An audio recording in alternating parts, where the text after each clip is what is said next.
Welcome back to Wrestling with Ski. Another good episode. I think so, at least. Yesterday I said I'm going to have to find something to watch. Didn't get any feedback from anyone. So, I decided as we're on our way to Fastlane, ergo, I should go back and look at the first one from 2015.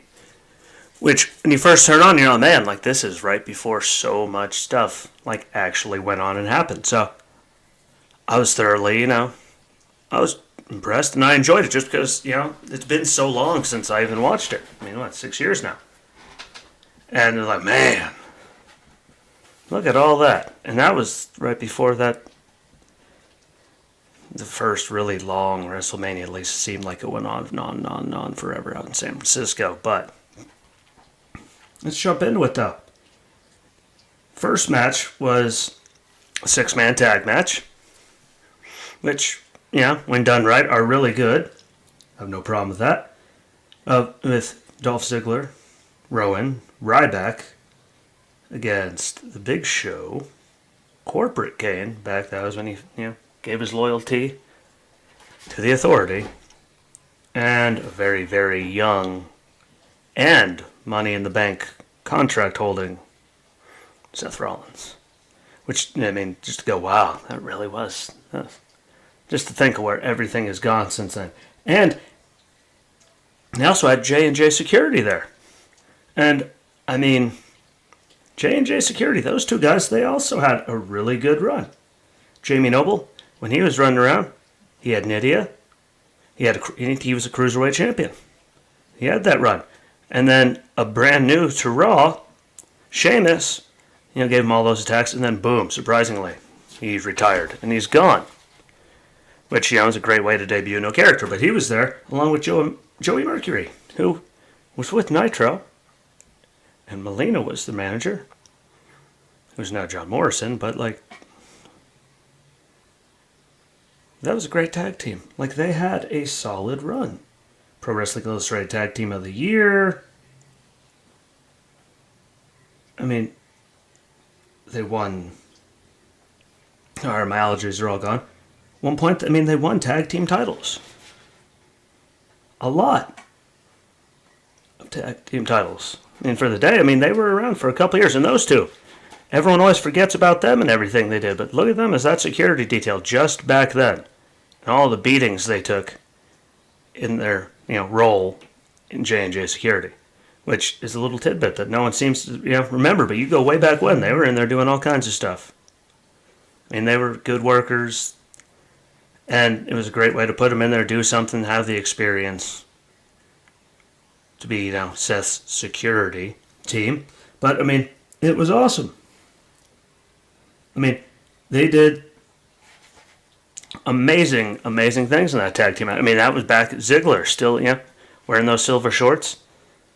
Back there thinking he was the best thing since sliced bread. Ryback, who I think doesn't get as much credit as he deserves. He might not have been, had the best of runs, but, there's that one time he did legit save Kalisto's life because, he didn't necessarily, do a move the way he was supposed to go. Now that Ryback saved him.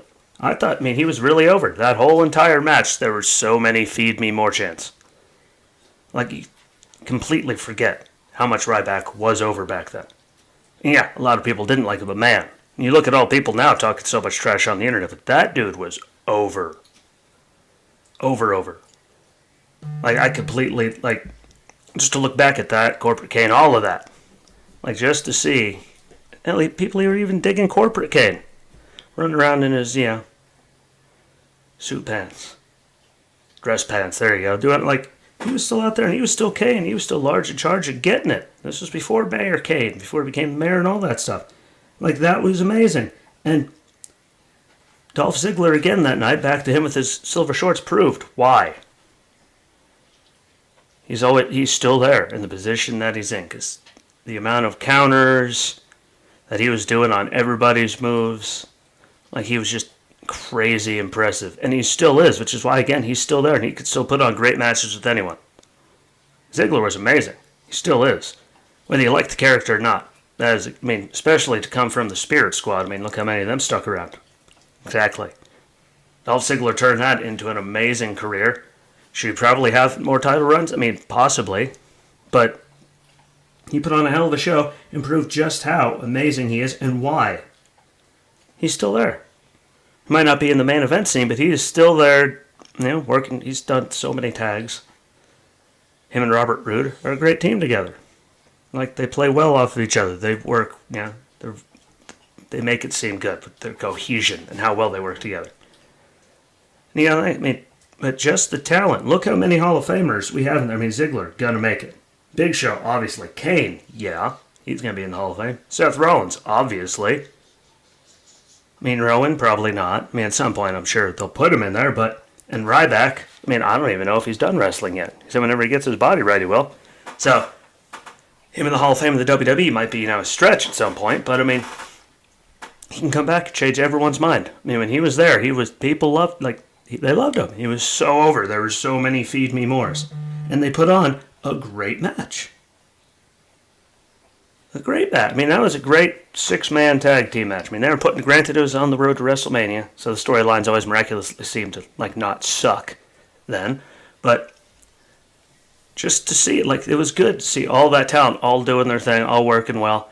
And, the match might have ended with Ziggler taking a jumping knockout punch to the jaw when he was in the corner on Kane. And Kane got the pin. He got the win for it. But, just see the Big Show out there doing his thing, still going because he was out there then. He was, around a lot more than before. He had some injuries and some setbacks and stuff. But it was amazing. Just to go back and see everything that was going on there. And that's also after it was over when they've, taken everyone else out to curb stomp, so Seth can curb stomp everyone. Boom, here comes Randy Orton back. Because I completely forgot that they had that whole turn on him. And he vanished for a while. Completely forgot about it. It's been 6 years. But he comes in. RKO's J&J Security. RKO's Kane. Big Show saves Seth. He throws Seth's money in the bank, and Seth just keeps taking out right out of the arena. It was just such a good story. It all made sense, and I completely forgot all about it. So if I seem like I'm nerding out, I was super excited. I was like, oh man, I completely forgot that, so much of it. Which doesn't surprise me. I forget a lot of things. That was so good. Then we get into Stardust and Goldust. With, Dusty, who we all, miss seeing around. I know everyone that actually worked with him and was there in NXT and all that misses him so much more than we ever could, do it. Because they had all that time with him. They physically spent time with the man. But to see him there, pre-match with Goldust, telling him, don't hurt him.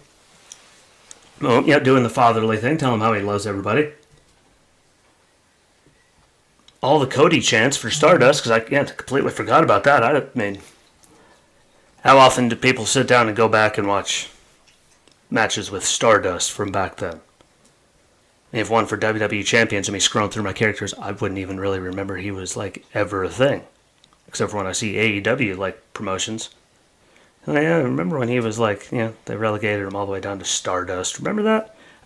And hearing all the Cody chants and just watching him go absolutely just bonkers crazy, I love seeing it. Now that I go back, and I love seeing where Cody went. I don't watch any of the stuff, but, so much better than when they gave him Stardust. But that's semantics at this point.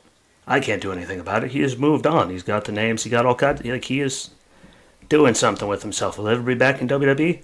Probably not. But, you can't ever say, never say never in that company. Stranger things have happened. But they put on, one of the greatest match. Obviously. No offense. Those two, they proved what they could do. With AEW, when they first, when they both got there and had that match, they proved what they could do. And Goldie could still go. This was back when Goldie first came, when he came back, and he was just doing, all he was doing so good was so good, just to go back and go, man, look at him moving. But Goldust gets the win. He extends his hand. Stardust shakes it, rolls out of the ring, goes to the back, and then we don't see him again. For a little bit there, he gets back there. There's Goldust talking to Dusty. Stardust comes up behind him, attacks him, mauls him, and then Stardust, good old Cody, interacts with his dad and tells him he's no longer in his shadow. And boom, gone. I completely forgot that those two even had a rivalry and that Dusty was even there, just because it's been so long. And if you didn't like seeing, Dusty Rhodes. I mean, do you even watch wrestling? I mean, Dusty, classic. He was one of the best to ever do it. Great on the mic, he could go. I mean, great character. So, great promos. It's great to see all that. I just mere fact of forgetting. So, I mean, if you like any of that, yeah, go back. Watch it. Highly recommend it. Like, it was amazing. Then the next match, there's the Usos when they were back still, before they had their heel turn and changed their character completely. With Naomi coming down their side after they were done doing their dance, the tribal dance, and all that, like, pyro, boom. There comes Naomi, run around to be in their corner, and they faced off against Cesaro, who, I've mentioned, I think, both times, like, Cesaro. I don't know why they keep sticking with tag teams. Like, that man can go. And all the success he's had with all the tag teams proves. Between him and Cody. Yeah, Cody. There we go. Him and Tyson Kidd. Him and Shinsuke. The Bar. I mean, I wish that we would see him just get a singles push finally. He put in the work. He's a great worker. He can go. Fans love him. They love the swing. I mean, I would love to see that go. Granted, another title match. It didn't excite me very much, but Tyson Kidd and Cesaro got the win. They got the W. They got the titles. And Tyson was great till he got that injury. I thoroughly enjoyed watching him wrestle. I could be alone in that. I'm sure I'm not. I mean, they wouldn't give him a tag team title if I was alone, but like just to see him go, now that the only time you're ever going to get to see it anymore. And to go back and see the Usos when they were still babyface. Face paint. I mean, just going. Like it was just to go back. Because you look and you go, man, look how much has changed. You see the way they've changed physically. I mean, like in their character growth, like in all that. I mean, you only see Jay right now because Jimmy's hurt, but I mean, it's so good. Like it put a smile on my face to see it. And then we finally had the Sting Triple H, which wasn't really a match. But I mean, just to see Sting, again, in a WWE ring, because we thought they were going to see that. I mean, look how long he was gone other places before it ever even happened. I didn't think it was going to happen.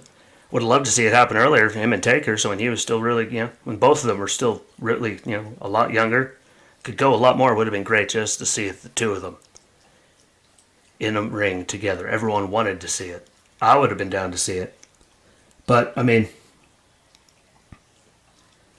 Triple H ran his mouth. The same stuff he always did back then. He does a lot, I'm not doing this as, the COO of the company, I'm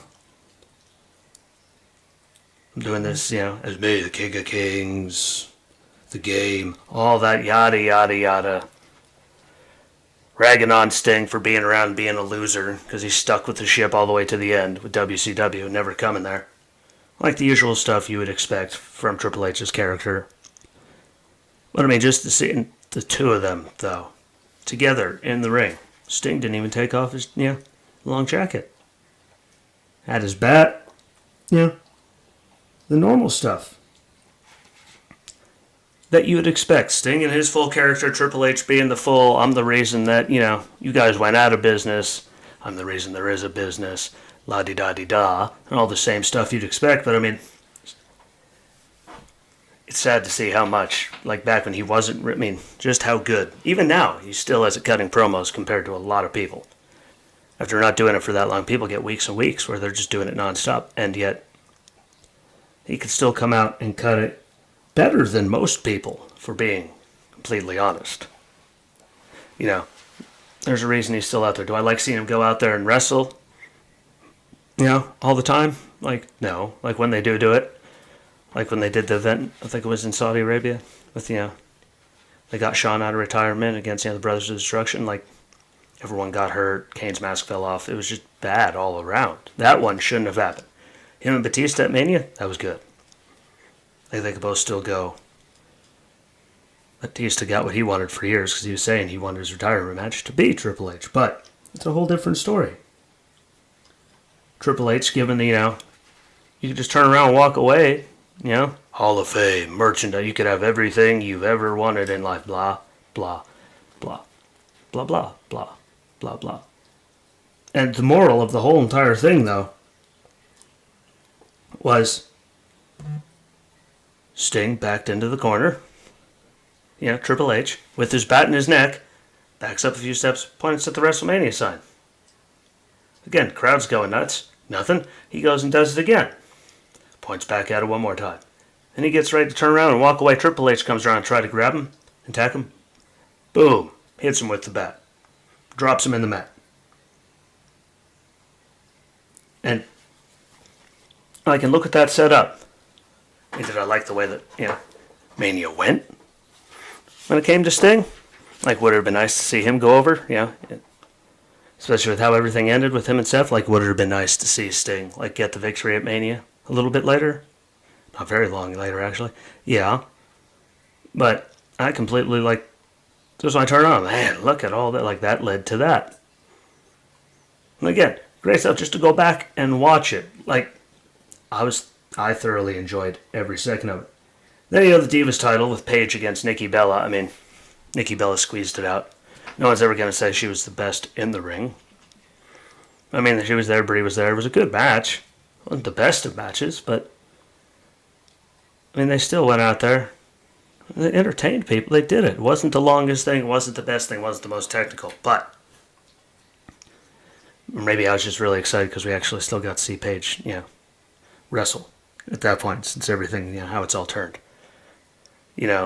Wrestling-wise in her career. But, man, that was amazing. That made me smile. Nikki out there doing her thing, and they went in, they're supposed to be in the Hall of Fame. Her and Brie. See both of them out there. Paige doing her thing still. I mean, again, wasn't the most technical, wasn't the best thing on the planet. But man, was it good to see all that again.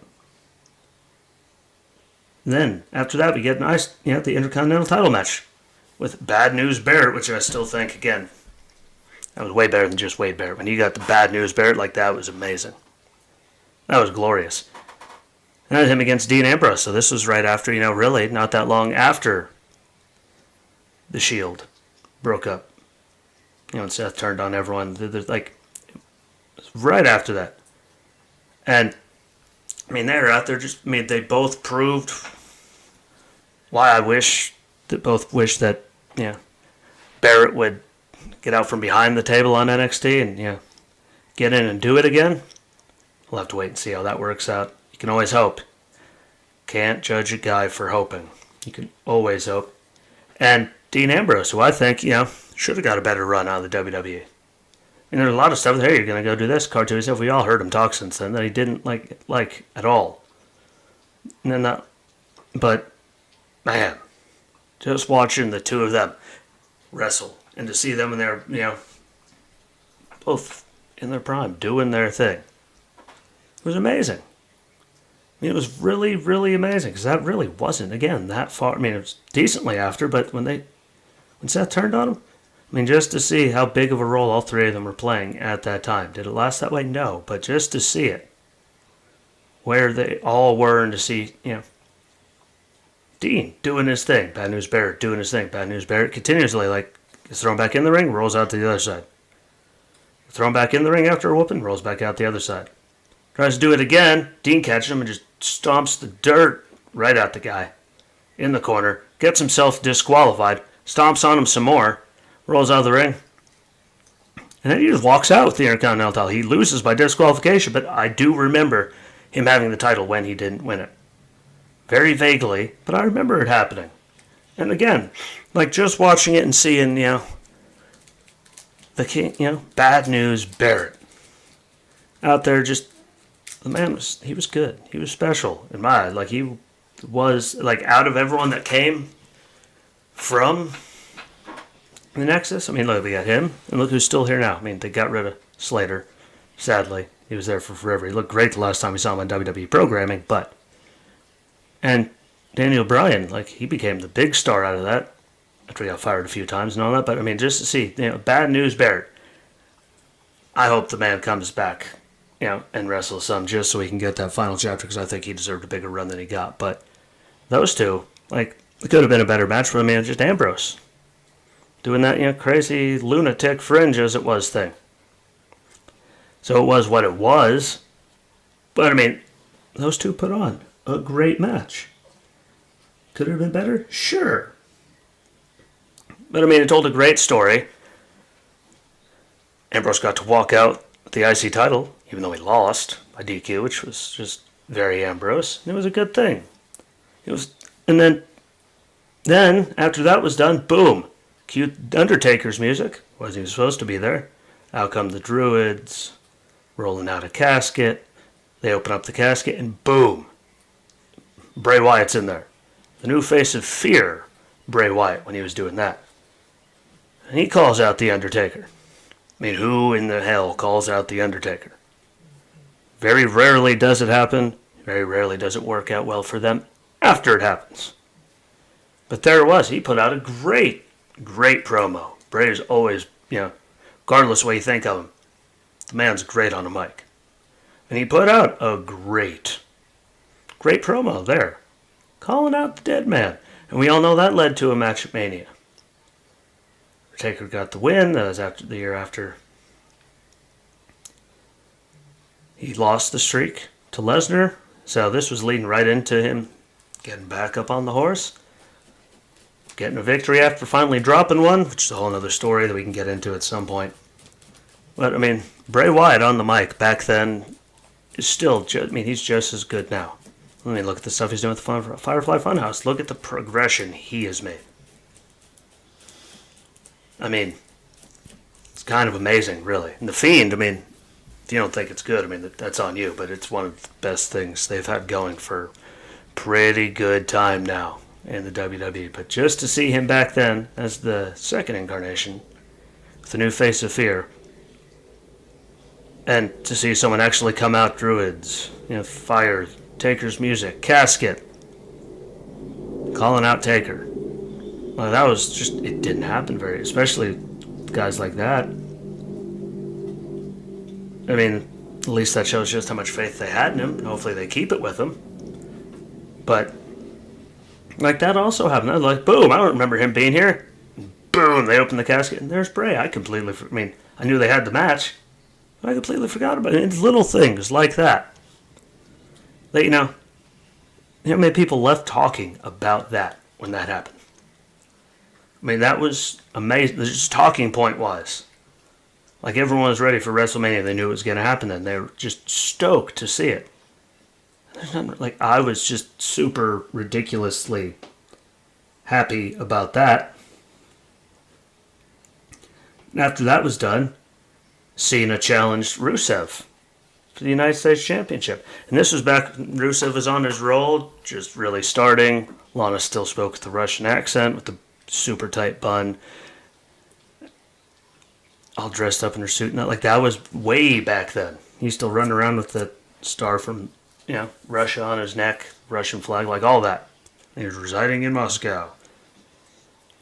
Like, that was back when he was on his roll. I mean, he was just stomping through and lighting people to just... He was just hurting people. He was on such a good roll. And it's super exciting just to see it go back to really, it started a little bit before that, but to see where it really was just getting going and starting. Like, that was amazing. Like, it was such a good match. I mean, they had, obviously Cena got his moments. Rusev got to show just how strong and much of a brute he was. Because that's what they had him set up to be at that point. Just an unstoppable brute. And that led into the match at WrestleMania between those two. Cena got his. Rusev came out on a tank, which had to be super fun. Bare feet, by the way. Bit on those things, they get hot. But just to see that match led into it. Because again, who remembers Fastlane from 2015? Who remembers most Fastlanes? No offense to Fastlane, but just to see the two of them going back and forth, and to see the biggest guy going in the WWE at the time, John Cena. All the stuff he was, breaking submissions. Rusev was breaking out of Cena's submissions. Everyone kicking out of everything. Obviously, Cena's calling his spots. You can see it clear as day, but who cares? That match was great. What happens when he starts getting out of it again? Lana jumps up in the ring.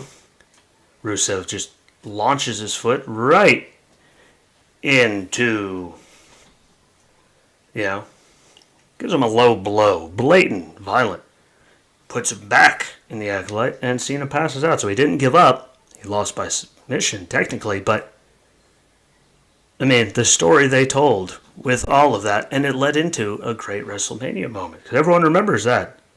A lot of people can't remember what happened, match-wise, but we remember Rusev coming out in the tank, still doing his thing. I mean, and Lana still had the accent, and it was just, it's such a good thing. Like, it was such a good thing. And again, Cena breaking out of submissions, countering them. Rusev literally just ripping Cena's hands off his face when he was in a submission. Like, it's just little things that you just completely forget. And that was a great match. I mean, between the two of them, that was a good way for a pay-per-view match. Between, Rusev being in there with Cena. We all know what ended up happening at Mania. But that was a hell of a worthwhile match. And Lana, I mean, that was back when people like her, yay, except they all wanted her to shut up because she was always screeching. But look how far she's come too since then. We could talk about that at a later date. But, just to see that was that long ago. And to see how far everything's come since then and what that led to was amazing. And then again, Roman Reigns, who probably got booed out of the building when he won the Rumble, because, well, it's Roman Reigns, facing Daniel Bryan. Daniel Bryan goading him into possibly, losing his championship match at WrestleMania for winning the Rumble. And it's just funny hearing people mention, goading when it comes to Daniel Bryan, because, well, Team Hell No and all that gold face stuff. But, I mean, that was a great match. I mean, they put on, Roman was doing stuff in that match. Everyone picks on him for having, 3 moves. And he was doing extra stuff in that thing. That was back when he still had an extra trick or two up his sleeve. Like, to see how much of a baby he was, just when you look at him then to now, how much he's matured. Because he was so young and such a baby. And just to see the growth is amazing. We all know what happened at Mania, not very far after, when he was against Brock Lesnar for the title, because he beat Daniel Bryan after they put on a hell of a match. I don't care what you say. That was a hell of a match. Very well done. Doesn't happen very often in Roman matches, but it was a great match. I mean, granted, it was with Daniel Bryan. You could probably have a good match with anyone. It's kind of like AJ Styles. If the match doesn't look good, it's probably not his fault. I mean, just to see how much they put into that. And yet Daniel Bryan loses. And Roman Reigns was the first person to kick out Daniel Bryan's running knee at that point. He kicked out of that. He was getting ready to go for another one later on. Roman speared him. 1, 2, 3. Boom. And then after the match, Daniel extends his hand for a shake. Roman grabs it. And Daniel says, you better kick Lesnar's you-know-what. I'm not going to say the word. But, and just to see that, and he walks out. But, I mean, I was like, oh, Roman and Daniel. Like, well, at least Daniel, it was an amazing match. It was good to see. Like, it put together so many stories and added to them before Mania. I completely forgot about so much of this stuff. Like, I mean, who's ever going to remember? I mean, who, without looking back on, who remembers that Roman was the first person to kick out of Bryan's running knee? Like, that's just not something that's on everyone's head. I mean, so it was an all-around pretty good. I mean, there's stuff that could be better, but there's always stuff that could be better. And back then, there was a lot of stuff that was a lot worse. Most of the pay-per-views, you wouldn't even have to watch Raw and SmackDown. You'd watch the pre-show and go, okay, this is how this is going to happen, and no one was surprised. But that was all around, like, for the first time watching it in 6 years, I'm happy with what I saw. I'd recommend you guys going and watching it. Like, rewatch it, or watch it for the first time if you haven't seen it. There were some great storytelling, great matches in there. I could be crazy, though, but there was, like, it was good. It was good to go back and watch it. Watch the first one. Now that we're about to have, the one for 2021, we didn't have one last year. Like, I just want to go back and see it, and I was not let down. There's some moments where you're like, ah, but that always happens. So I highly, highly recommend going back and watching it. Tell me what you think. You can tell me I'm an idiot. You can tell me where I'm wrong. But go back and watch it. It's it's worth the 3 hours of your life. And go and enjoy it. Don't watch it. It's Roman. Just sit down and objectively, just sit there and watch it. It's totally worth it. Highly recommend it. So, again, comment, like, share it, follow the page. Get other people to follow the page. If you watch this from a share from someone else and you like what you hear, follow the page. Tell me what you think. Comment on this.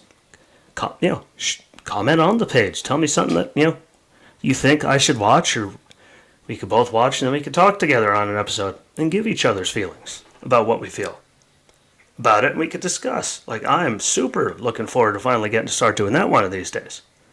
But if you made it this far, I appreciate it. Like, share, comment. Tomorrow we're going to talk about NXT, which is tonight.